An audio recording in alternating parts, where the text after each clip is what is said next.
Anh nha, xin chào các bạn, mình là Cá Mập nè. Hôm nay mình đang chăm sóc hoa nè. Đó, mát quá à. Hoa đào còn thơm nữa chứ. Chill quá trời, rồi rất dễ thương nữa. Ê, Cá Mập ơi. Ê, Cá Mập ơi. Ê, hả? Chị nói gì cắm trại không? Chị cắm trại hả? Thôi cũng được đó. Cũng được. Vậy thì chuẩn bị đồ đi. Chị có thay đồ không? Không, chị thấy bộ quần áo của chị như vậy là được rồi. Ok, vậy chị về chị làm đi đi làm nha, em thay đồ nha. Chị sửa lại, chị chăm sóc nuôi cho Kiều nữa nha. Ok, mình sẽ vào phòng mình thay đồ nè. Ok, thay đồ thôi.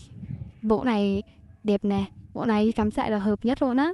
Trời ơi, đẹp dữ. Có phần mốt mộ đằng sau nữa. Thôi đi ra, con Kiều à, con Kiều đi ra, đi à. Dám vào nhà tao à? Thôi, đóng cửa lại, nhốt nó vào luôn. Ừm, Sao rủ bông hoa đi biết được. Ê, xong chưa? Xong rồi, đi thôi. Vậy thì đi thôi. Vậy đi.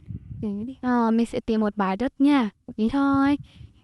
Đoạn này mình sẽ đi tìm một bãi đất nè. Xong mình làm cắm trại luôn. Ok, đi thôi.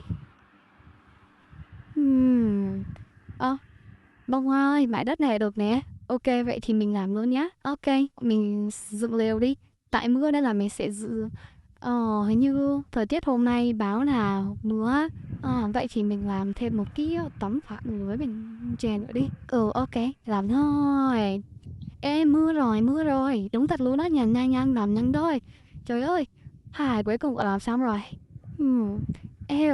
Em mà bông hoa ơi, chị đi lấy đồ ăn đi. Cũng được, để chị đi lấy đồ ăn nha. Ok, để em cũng đi lấy đồ ăn nè. Chị đi lấy đi. Ok, để chị lấy đây. Không, em lấy nè. Rồi, mình sẽ đặt đập cái này đi để bỏ bánh kem vào. Chị bỏ vào đi. Ok. Rồi, ok. Mời bạn lấy nước bàn nha. Ok, mời bạn dán nha. Mời bạn lấy nước bàn cùng hai chị em mình. Nhầm, nhầm, nhầm. Ngon quá à. Bánh mộc tây. Chị biết là sao em ăn của chị rồi. Chị đọc em bây giờ đã. Gì dạ. Nhầm, nhầm, nhầm, nhầm, nhầm. Bánh lại ngon quá à. Chị kêu một cái nữa nha. Ok thôi. Thích thì chị chiều. Đặt trong bữa. Ủa? Để em chỉnh lại cho chị nha. Ok. Hay là uống sữa trước đi ha? Uống đi. Quảng cáo, quảng cáo. Ok, mình uống sữa trước nha. Và mình sẽ ăn bánh thú vị. Ăn bánh nha. Em đặt nhầm nè. Không sao đâu. Rồi, ăn bánh thôi. Sao em ăn bánh của chị? Em quên, em tưởng đó là bánh của em. Nhám nhở. Khi ăn bánh lại của em này. Là chị ăn mất phần của chị rồi. Không chịu đâu. Nãy thì ăn bánh của chị này. Thôi uống sữa đi. Cũng được, uống đi cho nó được ăn trắng miệng bằng dưa hấu. Ê, dưa hấu ngon quá à. Chị mua dưa hấu ở đâu cho em link để mua nha. Chị mua ngoài chợ. Rồi, và link nữa hay em trôn thôi. Muốn đi ngủ quá mà trời vẫn còn sáng, không có đi ngủ được.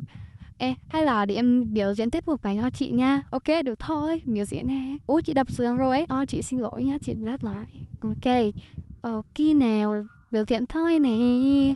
Từ từ để em. Rồi, ok. Chương trình sẽ hay nha. Nhưng mà chắc phải múc bàn dưa hấu cái đó. Cái đây là cô đừng lại. Cô ở kia đi. Rồi, chị xin người đi nha. Tất nhiên như 10 điểm rồi. Thì cũng sẽ nhảy cho em. Nhưng mà thôi, chị đang đau chân nên là chị không nhảy được. Vậy em cứ nhảy đi nha. Ok.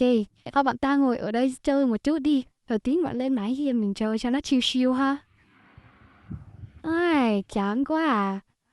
Hay là làm gì ta? Chị đã đập dương nữa. Chị xin lỗi, tay chị cứ ấn lộn đi. Sorry. Tay chị đập lộn, sorry nha. Chị nói 2 lần rồi đó. Thôi, em phương thứ cho chị rồi mà. Thôi, em bắt style lên nè. Ok, em làm đi. Chị trồng gì vậy? Trồng hoa anh đào hả? Đẹp quá à, em thích nhất là hoa anh đào á. Ok, bắt thang lên mái hiên nha. Thì chị biết em thích thì chị mới làm chứ. Thôi em bắt đi. Tí nữa ha, chị em mình lên. Em lên rồi nè. Chị lên chứ? Em lên rồi đó. Ê, giờ đây chill quá à. Lên nhanh lên nha. Ok, lên đi. Lên. Thấy chị dễ thương không? Không. Thích rồi cứu. Thôi cái nhãn em được về đó. Ha, hai ngắm thôi trời ơi anh đào rơi ạ tả. Đẹp quá à. Ôi, ủa chị đó rồi. Ủa lại cái búp băng tôi hỏi vậy. Một một chị không girl, một chị là một hostess vũ trụ. Ê, wow, hoa anh đào thơm quá à. Vậy thì đợt nào chị mua kẹo mút hoa anh đào cho em ăn nha, nó ngon lắm. Ok, em thank you chị nha. Ok, thôi mình đi xuống thôi nhở. Mai mình sáng mình dậy sớm mình ăn bánh mì đi. Ok, thôi mình đi xuống đi. Ok, đi nào. Chị nhảy xuống đó đó hả? Đi ngủ đi ha, chị buồn ngủ à. Vậy chị lừa Hồng đi. Chơi, nhắn nhở. Thôi em ngủ nha. Bye bye mọi người. Bye bye.